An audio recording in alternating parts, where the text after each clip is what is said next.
Mr. Keating, as a county commissioner, how would you assist the different agencies in diversifying the economy of Natrona County?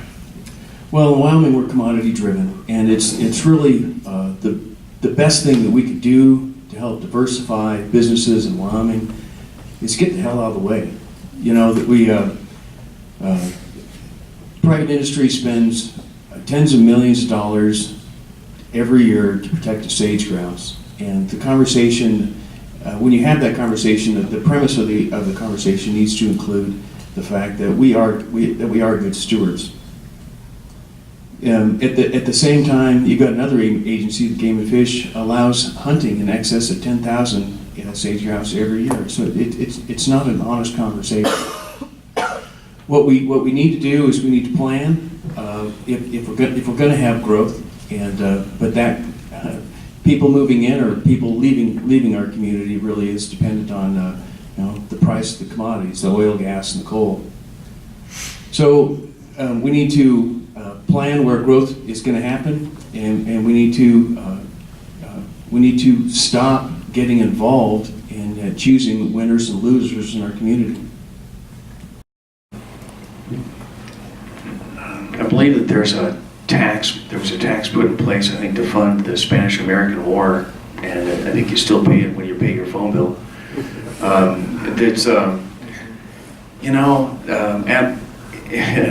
would say no to any tax. You know, there's actually been some conversation in government over the last several months because we're experiencing a bit of a downturn on raising a tax, and I think the conversation, just by itself, I think it's offensive. Once you put a tax in place, I'm not confident that you'll ever be able to get rid of it.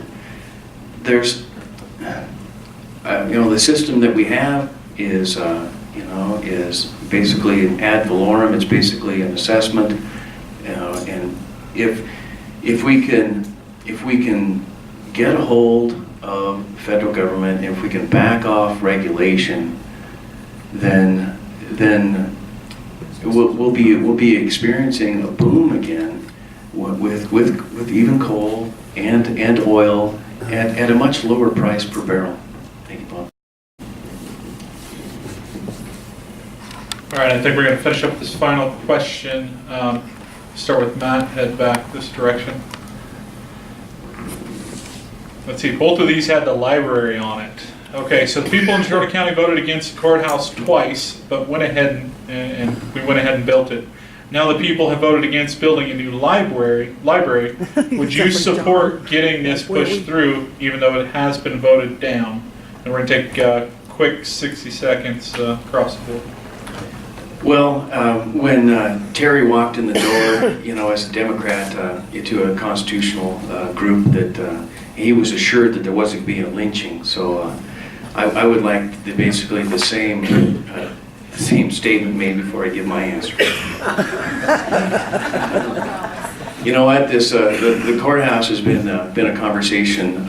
It's been brought up several times. I'm amazed by it. The courthouse was voted down, and I voted against it. The Constitution, Article 6 says that you have a right to a speedy trial. Am I wrong, Bob? Is that right? Am I wrong? Yes. Okay, good. Oh, that's good. No, you're right. Am I right? All right. Thank you. So I think in the state statutes say that you have 180 days, right to a fair trial. We had a workload of 3.8 judges at the time when we had 3 judges, and it was an unfunded mandate given to the county by the state. So we moved forward without raising a tax, because raising a tax in an environment where you've got a surplus is just wrong.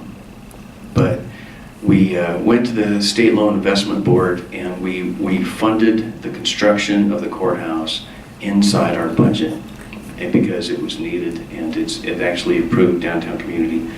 And I can't elaborate on library.